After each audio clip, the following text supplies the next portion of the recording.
সংগ্রামী প্রিয় জনতা, দেশপ্রেমিক লাখো জনতার এই মিলন মেলায় স্বাধীনতার বিজয়ের এই ৪৯তম বার্ষিকীতে আজকের এই বিজয় সমাবেশে এখন ভাষণ দান করবেন বাংলার স্বাধীনতা সার্বভৌমত্ব রক্ষা আন্দোলনের বীর সিপাহসালার, বাংলার গণমানুষের নন্দিত নেতা, বাংলার ১৮ কোটি জনতার স্বপ্নদ্রষ্টা,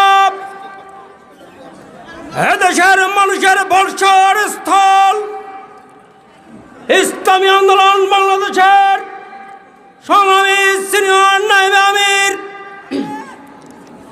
আলহাজ হযরত মাওলানা মুফতি সৈয়দ মোহাম্মদ ফাইজুল করিম, আলহাজ হযরত মাওলানা মুফতি সৈয়দ মোহাম্মদ ফাইজুল করিম শাইখে চরমনাই, শাইখে চরমনাই।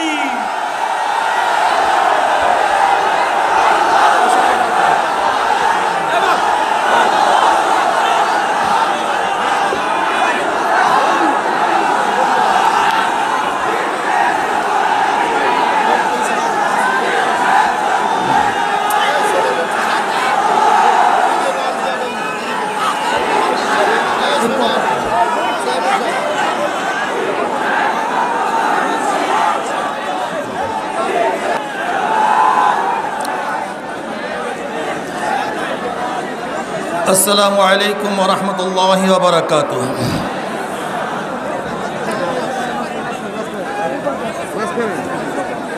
নাহমাদু ওয়া নুসাল্লি আলা রাসূলিহিল কারীম, আম্মা বা'দ, ফাআউযু বিল্লাহি মিনাশ শাইতানির রাজীম, বিসমিল্লাহির রহমানির রহিম। জাআল হক ওয়া যাহাকাল বাতিল, ইন্নাল বাতিলা কানা যাহুকা। সাদাকাল্লাহুল আলিয়্যুল আযীম। বিজয় দিবস উপলক্ষে আয়োজিত আজকে এ সম্মেলনের সম্মানিত সভাপতি, ওলামায়ে কেরাম, সর্বস্তরের এ দেশপ্রেমিক, এই মাটি প্রেমিক, এই বাংলাদেশ প্রেমিক ভাইয়ারা আমার, স্বাধীনতা হয়েছিল আজকের থেকে ৪৯ বছর আগে।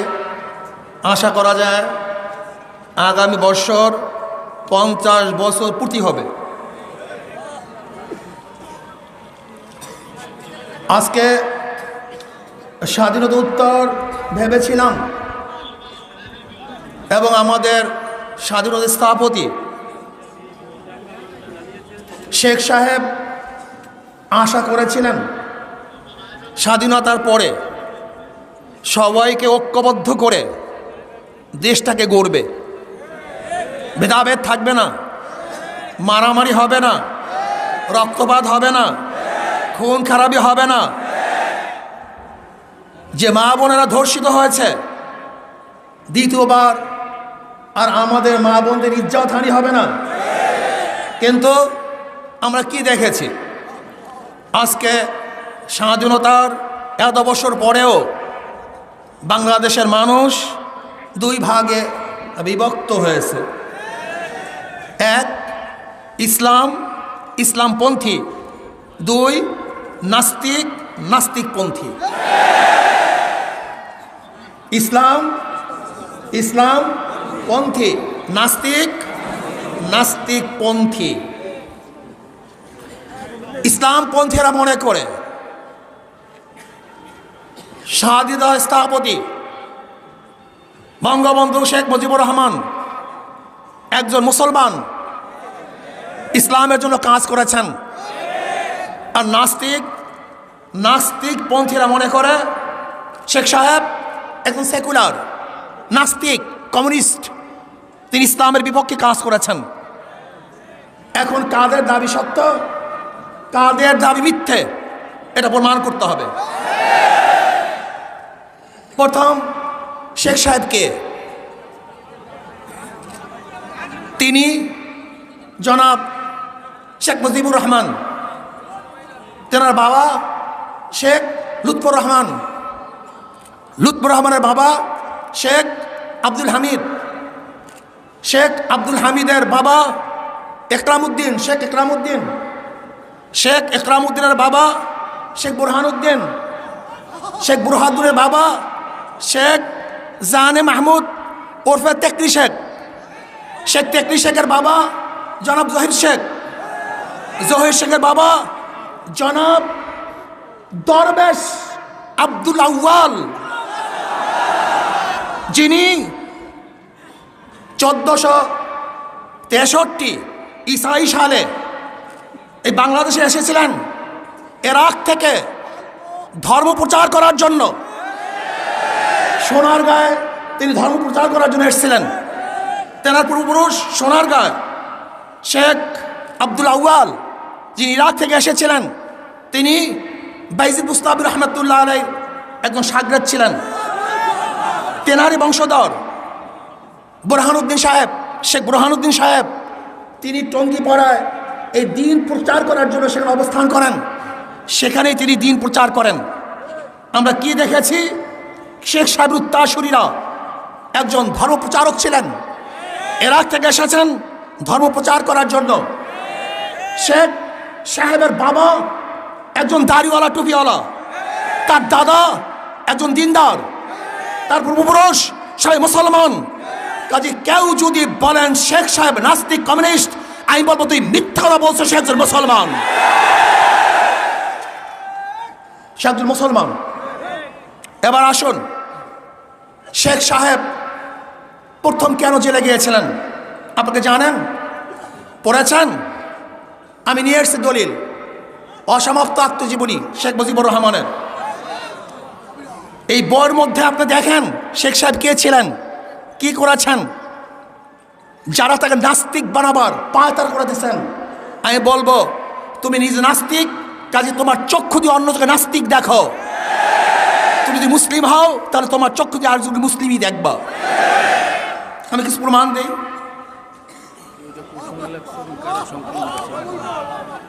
এটা হলো আমাদের বর্তমান মাননীয় প্রধানমন্ত্রী, তিনি সম্পাদনা করেছেন। এই বই উদ্বোধন করার জন্য দুই বোন খুবই কেঁদেছিলেন। জেলখানায় বসে তিনি এই বই লিখেছিলেন। শেখ সাহেব প্রথম জীবনে জেলে গিয়েছিলেন, তখন তিনি অষ্টমে পড়েন বা সপ্তমে পড়েন। তিনি এসছেন বাড়িতে, তাকে বলা হলো হিন্দু জমিদার একজন মুসলমানকে ধরে নিয়ে গেছে। তিনি তার দল বল নিয়ে সেই বাড়িতে গেলেন যে ছেড়ে দেন, কিন্তু না, ছাড়ে নাই। তখন তিনি জোর করে তাকে নিয়ে এসছে। এরপর সেই হিন্দু জমিদার তার বিরুদ্ধে কেস দিয়েছিল, সেই কেসেই তিনি প্রথম জেলে গিয়েছিলেন। এর বর মধ্যে আস। এরপরে শেখ সাহেবের এক একটা ইতিহাস আমি বলবো। আমরা তাকে শুধু মনে করি, আজকে আমি বক্তৃতা করব না, আমি কিছু বই পড়ে শোনাবো। আজকে বক্তৃতা করব না, জাহেল এবং মূর্খদেরকে শোনাবো যে সে কি ছিলেন।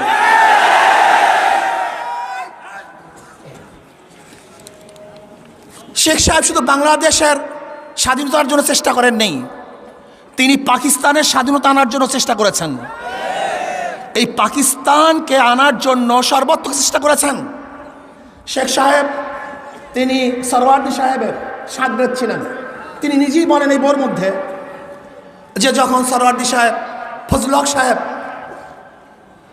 যখন গোপালগঞ্জে গেছিলেন, তখন আমি ছাত্র ছিলাম, আমি স্বেচ্ছাসেবকের দায়িত্ব পালন করছিলাম। সবাই অংশগ্রহণ করতেছে, কিন্তু একদল লোক অংশগ্রহণ করে নাই, হিন্দু বন্ধুরা অংশগ্রহণ করছে না। আমি চিন্তা করলাম কেন। আমি একজনকে প্রশ্ন করেছি, কিরে তোর অংশগ্রহণ করছিস না কেন? কারণ না, কংগ্রেস এবং হিন্দু মহাজোট আমাদেরকে নিষেধ করেছে অংশগ্রহণ করার জন্য। তিনি এই বইয়ের মধ্যে লিখেছেন। তিনি কি বলেছেন যে না, এখন পাকিস্তান না করলে আর মুসলমানদের উপায় নাই, কাজে অবশ্যই আমাদেরকে পাকিস্তান করতেই হবে। তিনি এই বইয়ের মধ্যে লিখেছেন। তিনি কি বলেছেন? এর মধ্যে লিখেছেন যে আমি সর্বোচ্চ, অনেকেই মনে করেন যে শেখ সাহেব তিনি নামাজ পড়তেন না, আমি দেখব তিনি কি করতেন।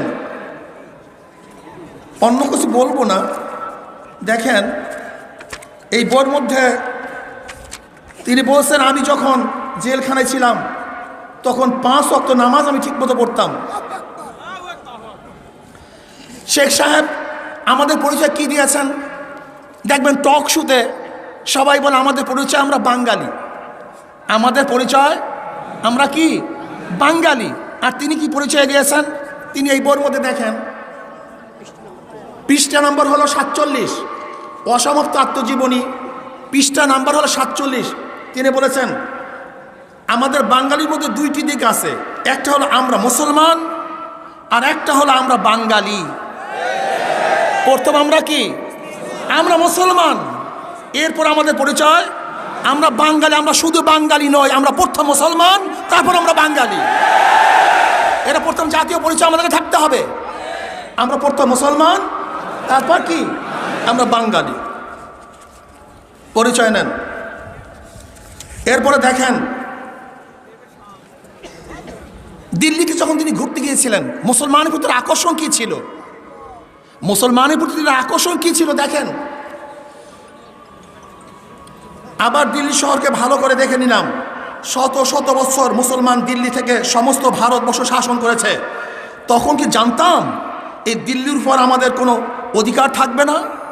শেখ সাহেব বলতেছেন দিল্লি ঘোরার সময়, দিল্লি লাল কেল্লা, কুতুব মিনার, জামে মসজিদ আজও অনন্য মুসলিম শিল্পের নিদর্শন ঘোষণা করছে। পুরানো দিল্লিও তার আশেপাশে যখনই বেড়াতে গিয়েছি দেখতে পেয়েছি সেই পুরানো স্মৃতি, মুসলমানের স্মৃতি। কাজী তিনি কি বলেছিলেন যে মুসলমান এই দিল্লি ছেড়ে চলে যাবে, এটা কোনোদিন ভেবেছিলেন? মুসলমান কোনোদিন ভাবতে পারেন নাই। শেখ সাহেব তিনি 5 ওয়াক্ত নামাজ পড়তেন। আমি সেইটা আপনাকে দেখাচ্ছি।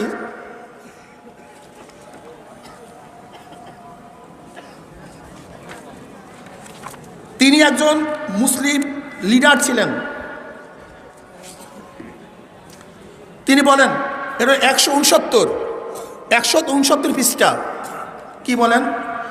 মাওলানা সাহেবের সাথে আমরা 3 জনই নামাজ পড়তাম। মাওলানা সাহেবের সাথে আমরা 3 জনই নামাজ পড়তাম। মাওলানা সাহেব মাগরিবের নামাজের পরে কোরআন মজিদের অর্থ করে আমাদেরকে বুঝাতেন।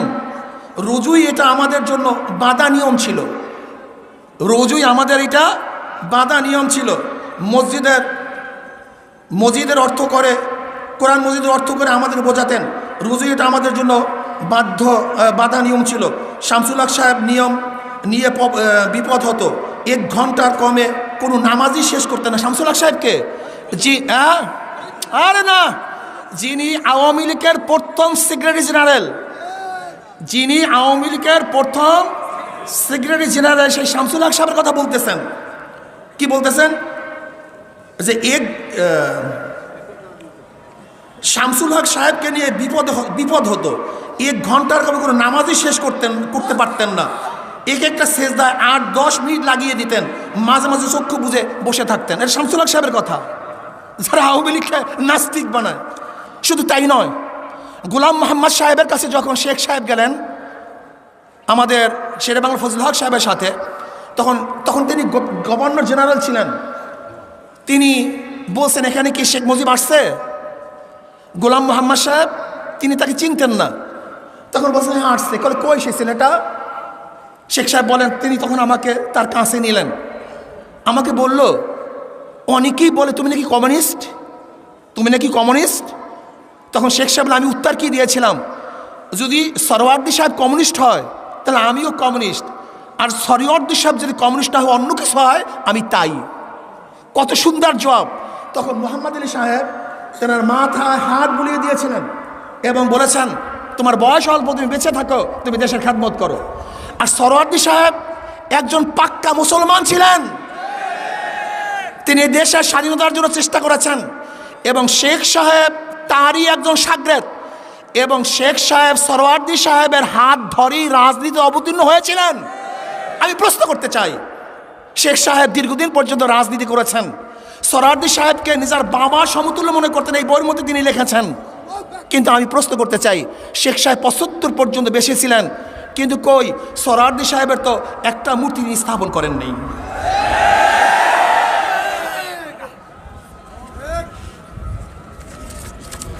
যাই হোক, এবার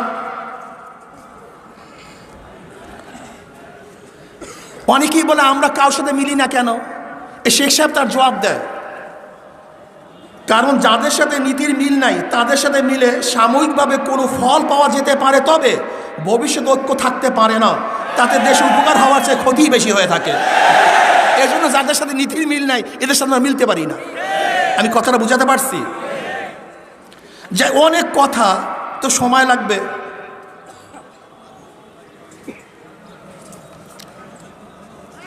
এই দেখেন, ও লাগবে আরো বলতেছি। দেখেন স্বাধীনতার ঘোষণাপত্র কি ছিল, দেখেন সের মধ্যে কি ছিল।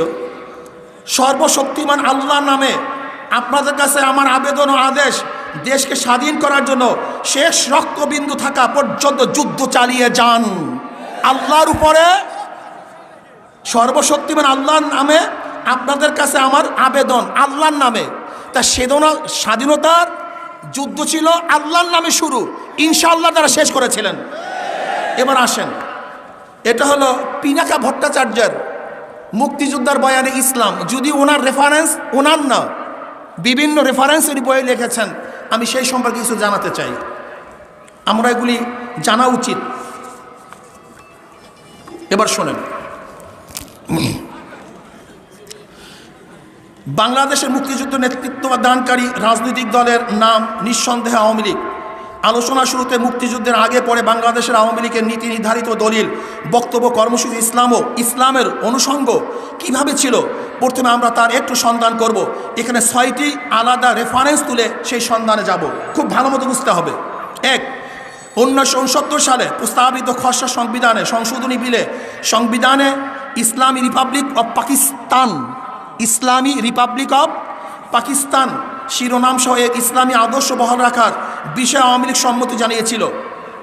2, পাকিস্তান আওয়ামী লীগ তাদের কাউন্সিল অধিবেশনে 6 জুন 1970 যে কর্মসূচি গ্রহণ করে সে বিষয়ে পরের দিন 7 জুন দৈনিক ইত্তেফাক পত্রিকায় একটি রিপোর্ট ছাপা হয়। রিপোর্টটা কি?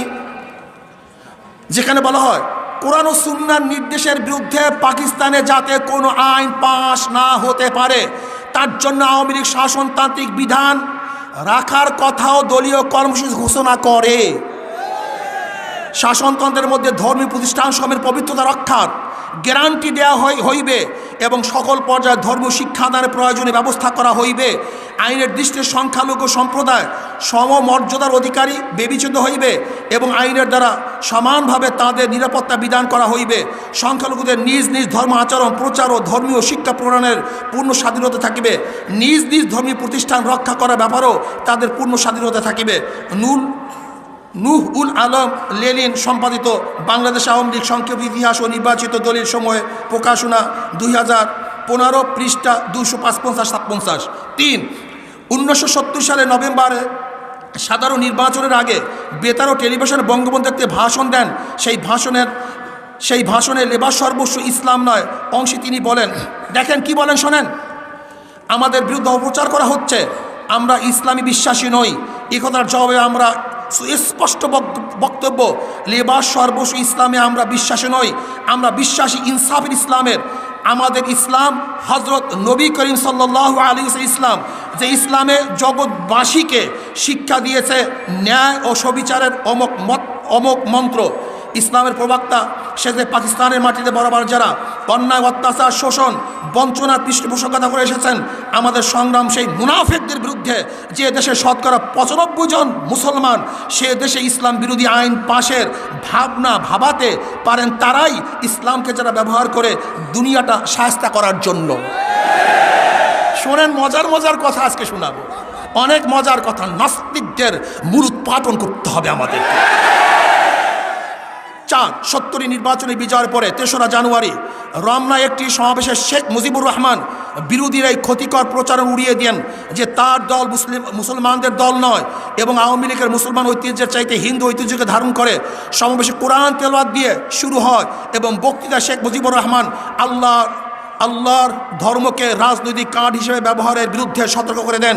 তিনি উচ্চস্বরে আসসালামু আলাইকুম বলে তার বক্তব্য শুরু করেন এবং একটা প্রশ্ন ছুড়ে দেন, ন্যাশনাল এবং প্রাদেশিক অ্যাসেম্বলিতে আওয়ামী লীগ নেতা নির্বাচিত হওয়ার পরেও কোথাও কি ইসলামের চর্চা ও ব্যবস্থা সম্পর্কে আওয়ামী লীগকে জড়িয়ে কোনো অভিযোগ এসেছে? মানুষ কি তার নিজস্ব বিশ্বাস নিয়ে চলছে না? ইসলামের কি কোনো ক্ষতি হয়েছে? ইসলাম কি চলে গেছে? এই মহান ধর্ম কি আর কেউ এখন দীক্ষিত হচ্ছেন না? শেখ মুজিব বলেন আমি জানি আওয়ামী লীগের বিরুদ্ধে এই ঘৃণা প্রচার চালাতে পূর্ব পাকিস্তান কত টাকা ঢালা হয়েছে। সমাবেশে আন্দোলন নিহতদের মাগফিরাত কামনার জন্য ফাতিহা পাঠ করা হয়। সমাবেশে যারা নিহত হয়েছেন তাদের জন্য ফাতিহা পাঠ করা হয়। এর মধ্যেই আসলে আজান শুরু হয়েছে। শেখ মুজিবুর রহমান নিজেই সবার কাজ মুলতবি রাখার পরামর্শ দেন।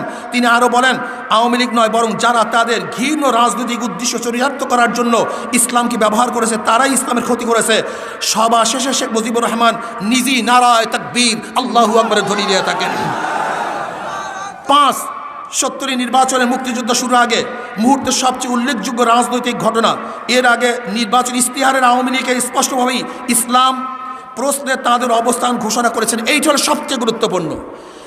70-এর নির্বাচনই হলো এদেশের স্বাধীনতার মূল ভিত্তি। 70-এর নির্বাচন হলো স্বাধীনতার মূল ভিত্তি। 5 70 নির্বাচনের মুক্তিযুদ্ধ শুরুর আগে যে করছে 70 নির্বাচন মুক্তিযুদ্ধ আগের মুহূর্তে সবচেয়ে উল্লেখযোগ্য রাজনৈতিক ঘটনা। এর আগে নির্বাচিত আওয়ামী লীগের সুস্পষ্ট ইসলাম প্রশ্নে তাদের অবস্থা ঘোষণা করেছেন। 6 দফা বা আমাদের অর্থনৈতিক কর্মসূচি ইসলামকে বিপন্ন করে তুলেছে বলে যে মিথ্যা প্রচার চালানো হচ্ছে, সেই মিথ্যা প্রচার থেকে বিরত থাকার জন্য আমি শেষবারের মতো আহ্বান জানাচ্ছি। অঞ্চলে অঞ্চলে এবং মানুষের সুবিচারের নিশ্চয়তা প্রত্যাশী কোনো কিছুই ইসলামের পরিপন্থী হতে পারে না। আমরা শাসনতান্ত্রিক নীতির প্রতি অবিচল ওয়াদাবদ্ধ যে কোরআন ও সুন্নাহর নির্দিষ্ট ইসলামী নীতির পরিপন্থী কোনো আইন এদেশে পাশ হতে বা চাপিয়ে দেওয়া যেতে পারে না।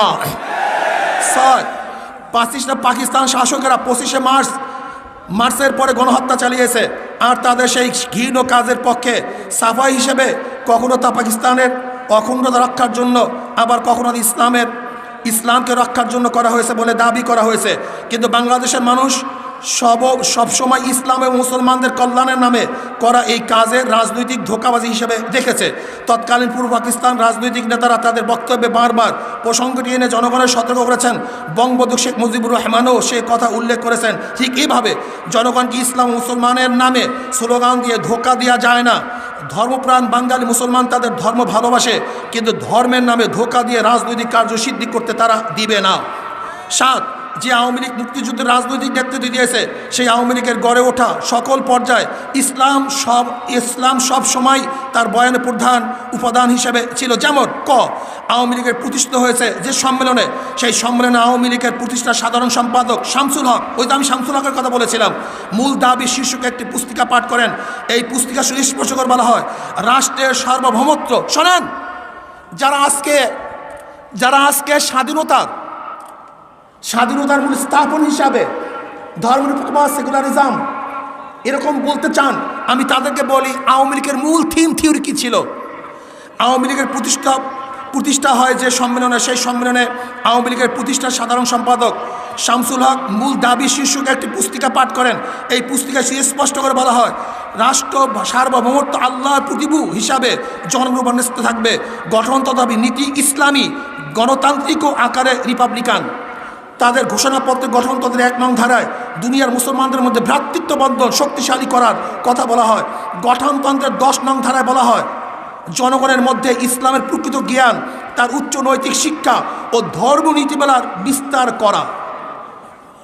1954 সালে নির্বাচনে যুক্তফ্রন্ট, যার প্রধান শরিক ছিল আওয়ামী লীগ এবং নিজামী ইসলাম, মুসলিম লীগকে পরাজিত করে যুক্তফ্রন্টে 21 দফা কর্মসূচি মূল নীতি হিসাবে ঘোষণা করা হয় কোরআন সুন্নাহর মৌলিক নীতির খেলাফ কোনো আইন প্রণয়ন করা হবে না এবং ইসলামী সাম্য ভ্রাতৃত্বের ভিত্তিতে নাগরিকদের জীবন ধারণের ব্যবস্থা করা হবে।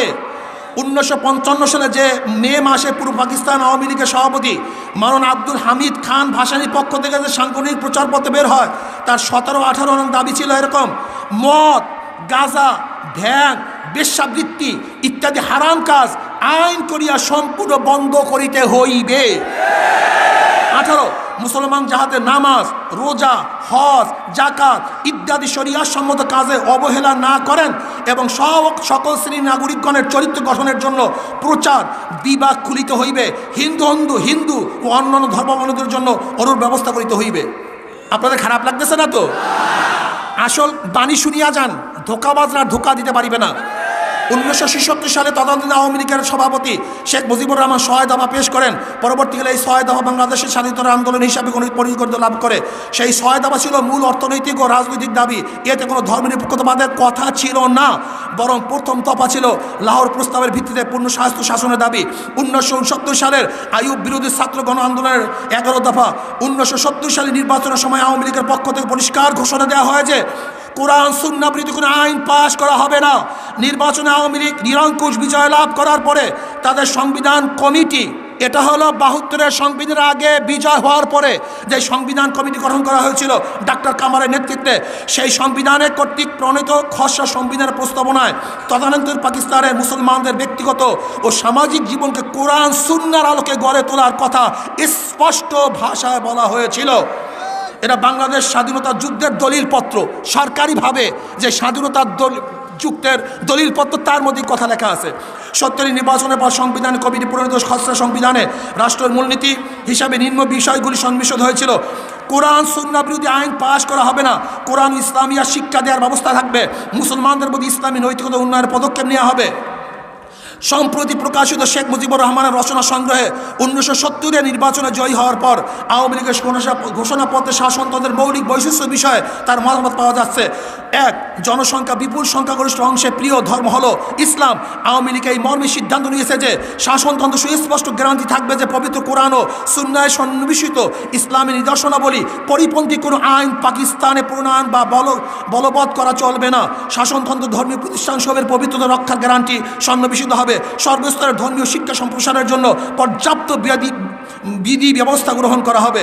সংখ্যালঘুর আইন, যাই হোক, আমি এই কথা প্রমাণ করতে চাই। আমি একটা বাংলাদেশ ইতিহাস নিয়ে আসছি। Doctor Mohammad Abdur Rahim, doctor Abdul Matin Chowdhury, doctor AB Mahmud, doctor Sirajul Islam, এর মধ্যে আপনারা পড়ে দেখবেন। আমি প্রশ্ন করতে চাই যে স্বাধীনতার আগ পর্যন্ত আওয়ামী লীগ গঠন হয়েছিল 1949 সনে, স্বাধীনতা হয়েছিল 1971 সনে। এই 1949 থেকে 71-এর আগ পর্যন্ত আমাকে দেখান 6 দফা, 11 দফা, 21 দফা, কোনো দফার মধ্যে, কোনো বক্তৃতার মধ্যে, কোনো আলোচনার মধ্যে, কোনো ইস্তাহারের মধ্যে সেকুলার শব্দ আছে কি নাই? সেখানে ধর্মনিরপেক্ষ শব্দ আছে কি নাই? সেখানে সমাজতন্ত্রবাদ আছে কিনা আপনি দেখান। আমি চ্যালেঞ্জ দিলাম যে স্বাধীনতার আগ পর্যন্ত 6 দফার মধ্যে, 11 দফার মধ্যে, 21 দফার মধ্যে কোনো জায়গায় ধর্মনিরপেক্ষতা ছিল না, সমাজতন্ত্র ছিল না, পরিপূর্ণ ইসলামের কথা। আজকে তারা ভাবতেছেন যে স্বাধীনতার মূল স্তম্ভ সমাজতন্ত্রবাদ, গণতন্ত্রবাদ, জাতীয়তাবাদ, ধর্মনিরপেক্ষতাবাদ। আমি বলবো এটা 72-এর সংবিধানে স্থাপন করা হয়েছে, কিন্তু স্বাধীনতার সংগ্রামে এই কথা বলা হয় নাই। বরং স্বাধীনতা সংগ্রাম হয়েছিল 3টা নীতির ভিত্তিতে। কয়টা নীতির ভিত্তিতে? সাম্য, মানবিক মর্যাদা, ন্যায় বিচার। বলেন কি? সাম্য, মানবিক মর্যাদা, ন্যায় বিচার, এইটাই ছিল স্বাধীনতার মূল ভিত্তি বলে স্থাপনা।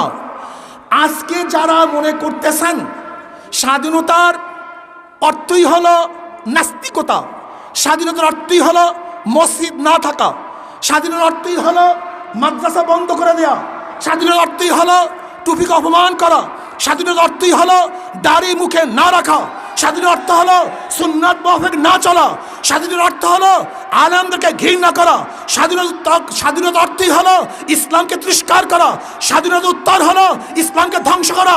আমি মনে করবো তুমি স্বাধীনতার উত্তর, স্বাধীনতার তুমি ভুল আকাঙ্ক্ষা রক্ষা করো নাই, বরং বাংলাদেশকে ধ্বংস করার চক্রান্তে লিপ্ত হয়েছ।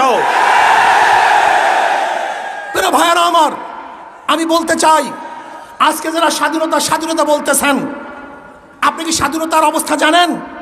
স্বাধীনতা করেছেন? স্বাধীনতার অবস্থা সম্পর্কে আপনার জানা আছে? আপনার আদৌ জানা নেই, আদৌ জানা নাই। বরং স্বাধীনতা করা হয়েছিল এদেশের মানুষকে ন্যায় বিচার, ইনসাফ এবং মানবিক মর্যাদাকে রক্ষা করার জন্য। আমরা এই দেশ 3 বার স্বাধীন করেছি। প্রথম স্বাধীন করেছি ব্রিটিশ থেকে, দেশ স্বাধীন করেছিলাম। এরপর ভারত থেকে পাকিস্তান স্বাধীন করেছিলাম। এরপর পাকিস্তান থেকে আমরা বাংলাদেশ স্বাধীন করেছি। কথা ঠিক না? আজকে নাস্তিকের গোষ্ঠী ইসলামকে বিচলিত করার চক্রান্ত করতেছে, ইসলামকে ধ্বংস করার চক্রান্ত করতেছে, ইসলামকে ধূলিসাৎ করার চক্রান্ত করতেছে। আমি মনে করি বর্তমানে যে আন্দোলন চলতেছে, এই আন্দোলন থেকে স্পষ্টভাবে আমরা বলতে চাই, যেরকম পদ্মা ব্রিজ করার সময় আমরা শুনেছি পদ্মার নিচে আর এক পদ্মা পাওয়া গেছে, খুঁটি পাওয়া যাচ্ছে না, তলা পাওয়া যাচ্ছে না, পদ্মার নিচে আর এক পদ্মা। আর আমরাও মনে করতেছি আজকে সরকারের পিছনে আর এক সরকার আছে। সরকারের পিছনে কি? সরকারের নিচে আর এক সরকার আছে। আজকে ইসলামের জাগরণ দেখে, আজকে হাজার হাজার মুসলমান মুমিন দেখে, লক্ষ লক্ষ মুসলমান দেখে, ইসলামের জাগরণ দেখে ইসলাম বিদ্বেষীরা সহ্য করতে পারছে না, লুটেরা সহ্য করতে পারছে না, লুচ্চারা ব্যস্ত হয়ে গেছে, ডাকাতরা চিন্তিত হয়ে গেছে, ঘুষখোররা তারা ঘুম হারাম করে ফেলছে। অবস্থা কি হয়? ইসলামী জাগরণ যেভাবে শুরু হয়েছে, আমাদের লুচ্চামির কি অবস্থা হবে? আমাদের মদের কি অবস্থা হবে? আমাদের গুন্ডামির কি অবস্থা হবে? আমরা বলবো শেখ সাহেব তিনি আইন করে মদ বন্ধ করে দিয়েছিলেন, বেশ্যাখানা তিনি বন্ধ করেছিলেন। আজকে যারা বেশ্যাখানা করার চিন্তা করতেছ, আজকে নারী ধর্ষণের অভয় অরণ্য যারা দেশটাকে করতে চাও, তোমাদের কোনোদিন আশা সফল দেশে করতে দেওয়া হবে না ইনশাআল্লাহ। এটা করতে দেওয়া হবে না। আজকে বাংলাদেশের নাগরিক তারা কি দেখেছেন? তারা দেখেছেন যে সরকারের নিচে আর এক সরকার আছে। আমিও মাননীয় প্রধানমন্ত্রীকে বলবো, আপনি হুঁশিয়ার থাকুন। 15ই আগস্টের ঘটনা এদেশে কোনো আলেমরা ঘটায় নাই, এদেশের দেশপ্রেমিকরা ঘটায় নাই। ওই 15ই আগস্ট যাদের ইঙ্গিতে, যাদের ইশারা হয়েছিল, আজকে তারাই আবার সোচ্চার হয়েছে দেশে 15ই আগস্ট দ্বিতীয়বার ঘটাবার জন্য। আপনাকে সোচ্চার হতে হবে, আপনাকে খেয়াল রাখতে হবে। সরকারের নিচে আর এক সরকার আছে, ভিন্ন এক ছায়া শক্তি দেশকে চালাইতেছে। আমি আশ্চর্য হয়ে যাই, মানুষ কোথায় যাবে? বিচারক হলো শেষ আশ্রয়। যেরকম ডাক্তার, সে যদি কোনো দিকে ঝুঁকে পড়ে তাহলে তার ডাক্তারি স্বভাব থাকে না। ডাক্তারের কাছে শত্রু যাবে, তার কাছে চিকিৎসা করবে, তার দুশ্মন যাবে, তাকে এসে চিকিৎসা করবে। এটা ডাক্তারের চরিত্র। আর বিচারকদের চরিত্র, তার চরম দুশ্মনও তার কাছে গেলে সে ন্যায় বিচার পাবে। এটা বিচারকদের চরিত্র। কিন্তু আমরা কি দেখছি আজকে বিচারকদের মধ্যে? আমরা কি দেখছি? আমাদের মূল চরিত্র থেকে আমরা দূরে সরে না যাই। আমি অনুরোধ করব, আপনারা শেষ আশ্রয়স্থান। মানুষ আপনাদের কাছে বিচার চাওয়ার জন্য যায়। যদি আপনারা আদর্শচ্যুত হয়ে যান তাহলে বাংলাদেশ আর কিছু থাকবে না। মানুষ কোথায় যাবে, কার কাছে যাবে? এই দিকে আপনাকে খেয়াল রাখতে হবে। আজকে যারা আমাদেরকে বারবার যুদ্ধের জন্য আহ্বান করছেন, আসেন যুদ্ধ করি। আমরা আমাদের দেশীয় মানুষের সাথে যুদ্ধ করতে চাই না। কার সাথে যুদ্ধ করব? সবাই তো আমরা আপন, সবাই আমরা ভাই ভাই। আমরা একত্রে দেশটাকে গড়তে চাই। কই আজকে আপনি আহ্বান তো করলেন না? যারা ফেলানিকে কাঁটা তারের উপরে বাদুরের মতো ঝুলিয়ে রাখছে, আপনি তো সেই দিন আহ্বান করলেন না, আসে যুদ্ধ করি।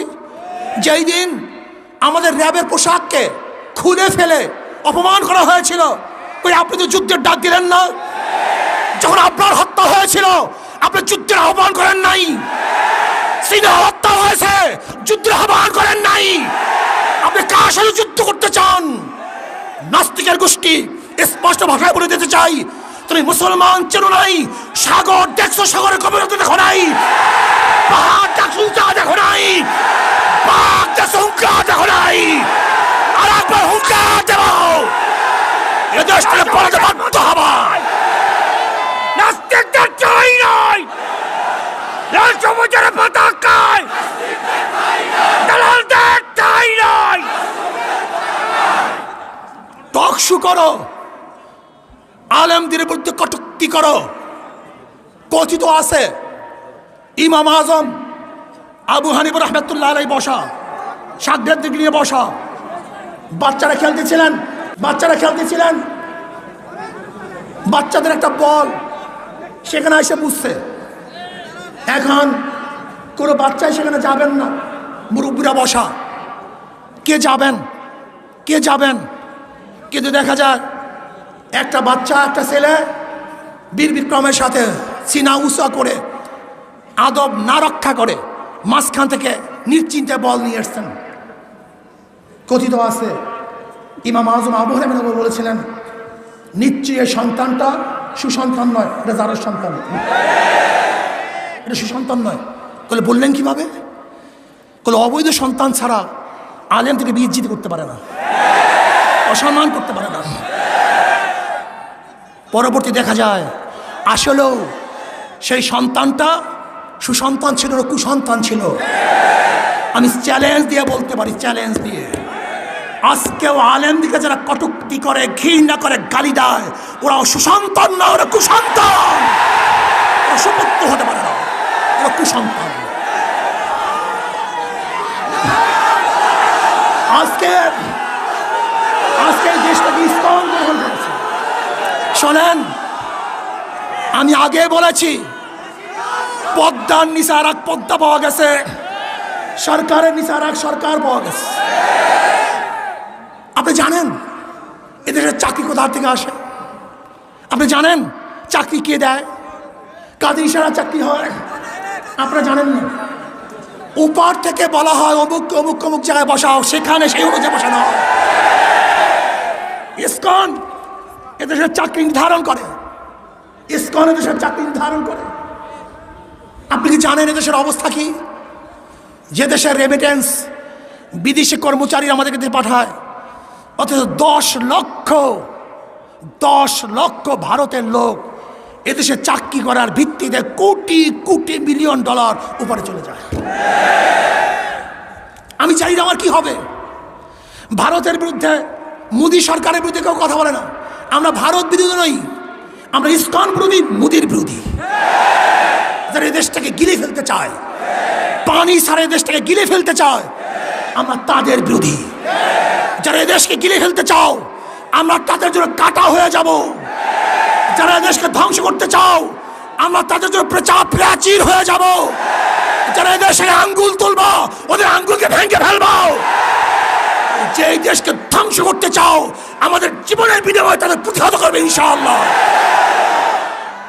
আমি শেখ হাসিনা সরকারকে বলবো, আপনি সতর্ক থাকুন, আপনি সতর্ক থাকুন। আপনি চীনের দিকে ঝুঁকে যাওয়ার কারণে, আপনি চীনের দিকে ঝুঁকে যাওয়ার কারণে আজকে মোদী সরকার সহ্য করতে পারছে না। মোদী সরকার সহ্য করতে পারছে না। ব্যালেন্স রাখার জন্য আজকে সবাই চিন্তা করতেছে কি করব, না জানি কি হয়, অমুক হয় তমুক হয়। আমি আপনাকে বলবো, শেখ হাসিনা সরকারকে বলবো, আপনি কি জানেন 15 আগস্ট কেন হয়েছিল? যখন শেখ সাহেব গান্ধীজির কথা অমান্য করে ওয়াইসি সম্মেলনে যোগ দিয়েছিল এবং এই দেশটাকে বৃহত্তম দ্বিতীয় মুসলমান কান্ট্রি ঘোষণা করেছিল। আজকে সেই দিনই ওপারের ফয়সালা হয়ে গেছিল যে শেখ সাহেবকে আর এই দুনিয়াতে রাখা যাবে না। আজকে যারা শেখ সাহেবকে মহব্বত করতেছেন, ভালোবাসতেছেন, আমি প্রশ্ন করতে চাই, তিনি যখন 15 আগস্টের পরে 36 ঘন্টা বসেছিলেন, এই নেতারা কোথায় ছিলেন? এত মহব্বত কোথায় ছিল? এত ভালোবাসা কোথায় ছিল? হ্যাঁ, মাননীয় প্রধানমন্ত্রী এই কথা বারবার বলেন, আজও সেই প্রশ্নের জবাব পাই না। যে আমার বাবা পড়েছিল, অথচ এত বড় দল, এত সংগঠন, এত কর্মী, কিন্তু তাকে দেখার মতো কেউ ছিল না। শেখ সাহেব পড়েছিল, আর আপনারা তখন ক্ষমতার ভাগাভাগি নিয়ে ব্যস্ত ছিলেন। মুস্তাক সাহেবের মন্ত্রিসভায় কে কে ছিলেন এদেশের মানুষ জানে না?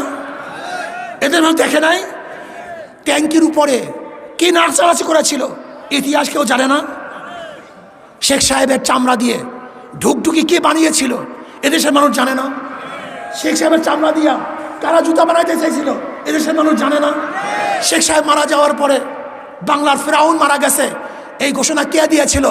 কোনো আলেম দেয় নাই, কোনো মৌলবী দেয় নাই, কোনো ইসলাম প্রেমিকরা দেয় নাই, তোদের মতো দালালরা দিয়েছে, তোদের মতো নাস্তিকরা দিয়েছে। শুধু তাই নয়, আমি আপনাদের প্রশ্ন করতে চাই, শেখ সাহেবের জানাজায় কে কে ছিলেন? তার জানাজায় কে উপস্থিত হয়েছিলেন? তার জানাজা কে দিয়েছিল? এই দালালের গোষ্ঠী একটাও ছিল না। ওরা গদি দিয়ে ব্যস্ত ছিল, ওরা গদির ভাগাভাগিতে লিপ্ত ছিল, কিন্তু আলেম ওলামাই তার জন্য দোয়া করেছিলেন। যাই হোক, আমার কথাবার্তা পরিষ্কার। সাংবাদিক বন্ধুরা, আজকে সিগন্যাল মিগনাল দেই নেই, আজকে সিগন্যালও দেই নাই, মিগনালও দেই নাই, প্রচারও করি নাই, প্রসারও করি নাই। শুনছে, কেস হইছে, এর জন্য আবেগে মানুষগুলি এখানে চলে আসছে। কিন্তু যেদিন অ্যারেস্ট করবে সেদিনকে দেখবেন মানুষের খেলা কি হয়। যেদিন অ্যারেস্ট হবো, এই নাস্তিকদের আত্মনা এই বাংলায় রাখবো না। ওইজন ভাইবের কিছু বলে এ চলবে আমি বাংলা জুড়ে। শোনেন, আমাদেরকে জেলের ভয় দেখে কোনো লাভ নেই।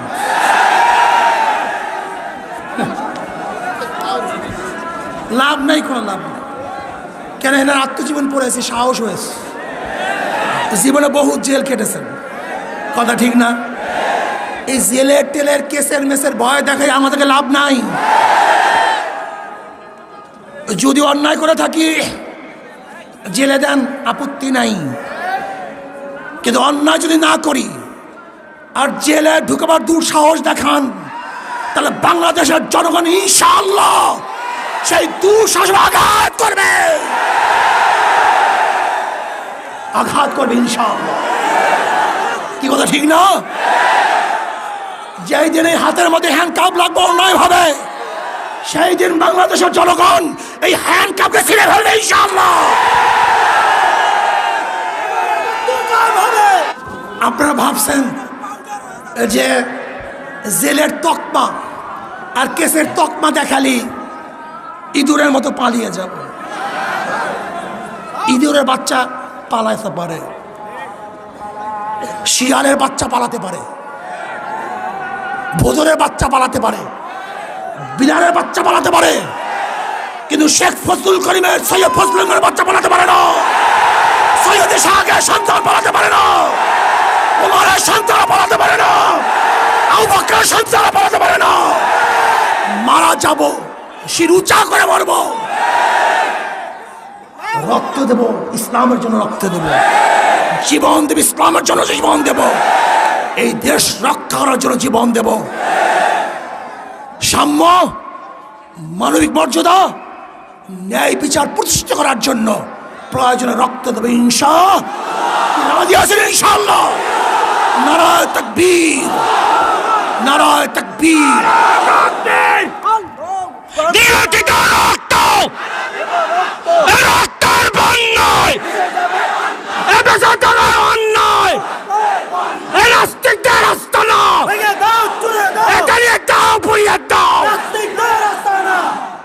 যারা আমাদেরকে জেলে দেখার ভয় দেখান, শেখ সাহেবের শেষ কথা বলি, শেষ করব।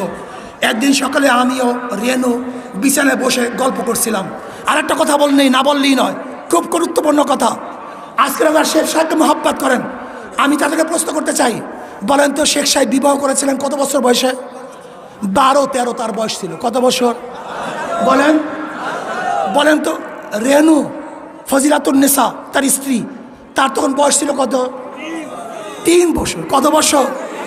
জোরে বলেন। তখন তার বয়স ছিল 3 বছর।